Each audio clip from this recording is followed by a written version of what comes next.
তো বন্ধুরা এটা বেশ সেদ্ধ হয়ে গেছে চিনির রসে।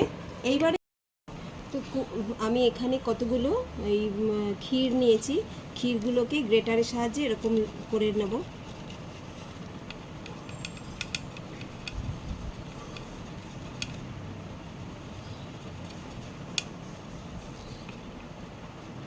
গ্রেটারের সাহায্যে এগুলোকে এরকম গুঁড়ো গুঁড়ো করে নেব।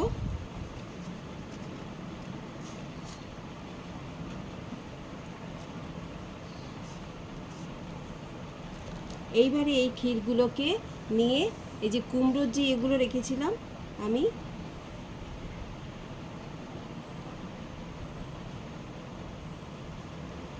এই কুমড়োগুলোকে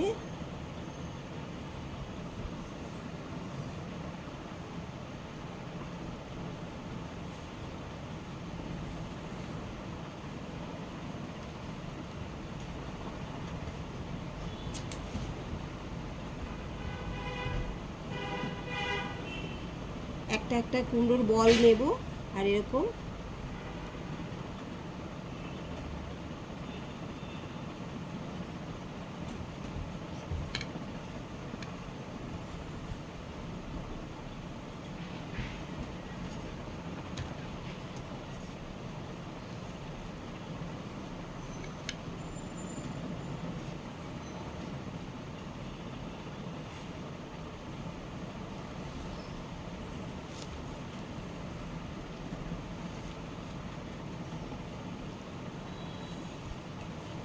তো বন্ধুরা মনে হচ্ছে এটা ক্ষীর কদম, কুমড়োর ক্ষীর কদম মনে হচ্ছে। দেখো পুরো এইগুলোকে দিয়ে দেবো, তাহলেই হয়ে যাবে।